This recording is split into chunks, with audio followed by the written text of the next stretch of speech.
चलो एक क्वेश्चन करके दिखाता हूँ सुपर प्रॉफिट मेथड पे, ये बताने के लिए कि कितना आसान मेथड है।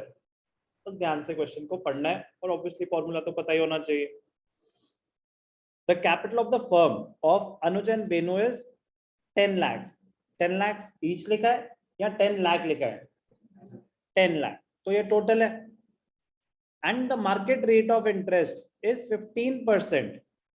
मार्केट रेट ऑफ इंटरेस्ट और कुछ नहीं, आपका नॉर्मल रेट ऑफ रिटर्न होता है। Annual salary two partners is 60,000 each.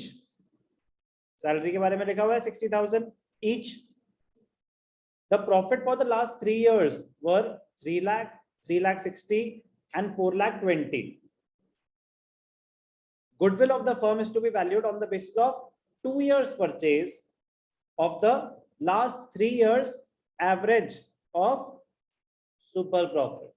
तो ये सुपर प्रॉफिट मेथड है या एवरेज प्रॉफिट मेथड है प्रतिष्ठा? Super profit method.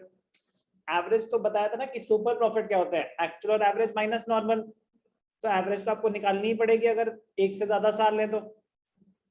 बात समझ आई? तो ये एवरेज प्रॉफिट मेथड नहीं, सुपर प्रॉफिट मेथड ही है। Calculate goodwill of the firm. Step 1 formula लिखो। गुडविल क्या होती है? गुडविल होती है super profits into number of years purchased. तो क्या आपके पास सुपर प्रॉफिट्स हैं? नो। तो फिर क्या कैलकुलेट करेंगे हम? Super profits. सुपर प्रॉफिट्स क्या होते हैं?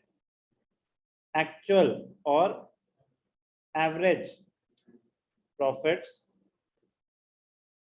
Minus normal profits. तो एक्चुअल और एवरेज प्रॉफिट्स निकाल लेते हैं पहले।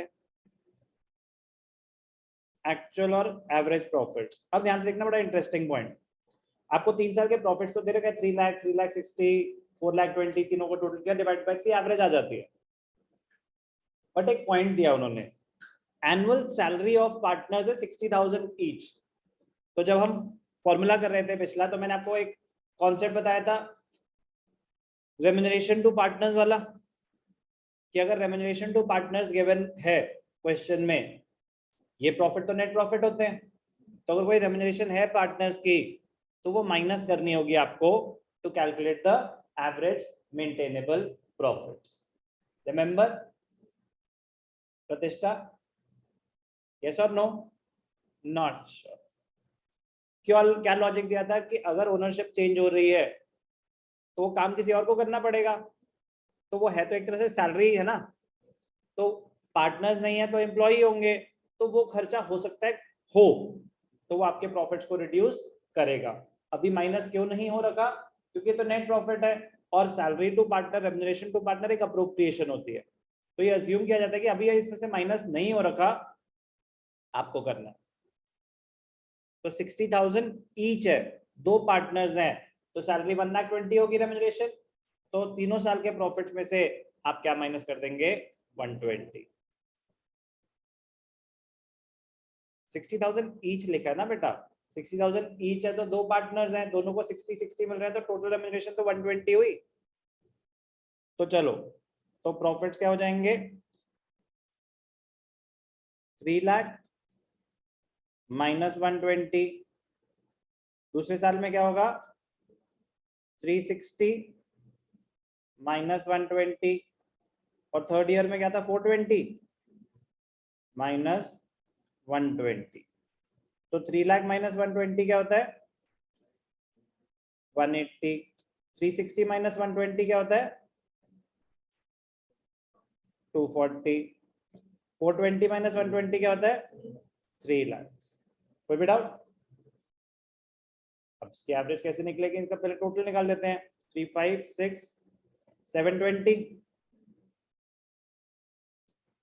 तो एवरेज क्या हो जाएगी?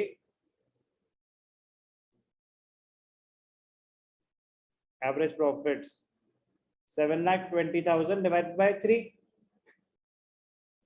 कितना हो गया? 3 2 6 1 2 240। कोई भी doubt?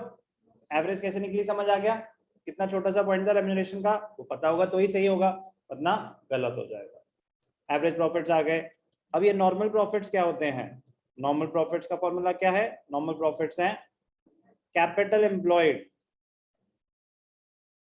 Into normal rate of return. ये कैपिटल एम्प्लॉयड क्या होती है सर? लायबिलिटी साइड अप्रोच के हिसाब से capital plus reserves minus fictitious assets minus non trade investments minus existing goodwill if any. Asset side approach के हिसाब से total assets minus outsiders claims. Total assets में आपने क्या नहीं लेना? एग्जिस्टिंग गुडविल नहीं लेनी, फिक्टिशियस एसेट्स नहीं लेने, नॉन ट्रेड इन्वेस्टमेंट नहीं लेने। इतना लंबा चौड़ा फॉर्मूला। और क्या आया? Capital is 10 lakh. तो लायबिलिटी साइड के अप्रोच के हिसाब से आपके पास सिर्फ एक आइटम था कैपिटल। रिजर्व्स हैं? नो। कोई फिक्टिशियस एसेट्स? नो।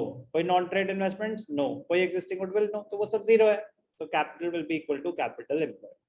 फॉर्मूला हमें पूरा करना पड़ता है, बट क्वेश्चन में जितना आएगा उतना ही तो यूज होगा। तो कैपिटल एम्प्लॉयड कितना था? 10 लाख। बट सर आपने बोला था कैपिटल और कैपिटल एम्प्लॉयड दो अलग चीजें होती हैं। हाँ बेटा, अभी भी यही बोल रहा हूँ, बाकी आइटम नहीं गिवन तो जीरो है ना। तो इसीलिए इस केस में कैपिटल और कैपिटल एम्प्लॉयड आपकी सेम आ गई। कैपिटल एम्प्लॉयड 10 लाख है, नॉर्मल रेट ऑफ रिटर्न 15%, तो कितना हुआ? 1,50,000। क्या है ये? Normal profits. आपके पास एवरेज प्रॉफिट भी आ गए, नॉर्मल प्रॉफिट भी आ गए। तो गुडविल का फॉर्मूला क्या था? एक्चुअल और एवरेज माइनस नॉर्मल और सुपर प्रॉफिट का फॉर्मूला।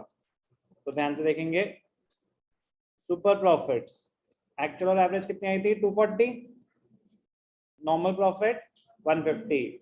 इस इंडस्ट्री में नॉर्मली लोग 1,50,000 कमाते हैं, आप कमा रहे हो 2,40,000। आप बाकियों से कितना एक्स्ट्रा कमा रहे हो? आप बाकियों से एक्स्ट्रा कमा रहे हो 90,000। 90,000 एक्स्ट्रा कमा रहे हो, भाई वाह। तो इस हिसाब से आपकी गुडविल कितनी हुई? कह रहे super profit into number of years purchased. कितने नंबर ऑफ इयर्स परचेज थे? 2 years purchase of the average of the last 3 years. Average super profit, so 2 years purchase, तो 90 into 2, 1,80,000। क्या ये मुश्किल है? नो, बिल्कुल भी नहीं। बट कॉन्सेप्ट पता हो तो वेरी इजी की कैटेगरी में आ जाएगा ये।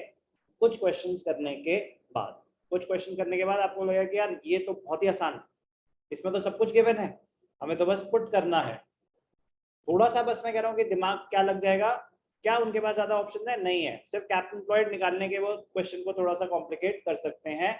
इन्फॉर्मेशन ज्यादा देके, इन्फॉर्मेशन जितनी मर्जी ज्यादा दे दें, आपका फॉर्मूला कभी चेंज नहीं होगा, ना कैपिटल एम्प्लॉयड का, ना नॉर्मल प्रॉफिट्स का, और ना ही सुपर प्रॉफिट्स का, और ना ही गुडविल का। फॉर्मूला कभी चेंज नहीं होगा।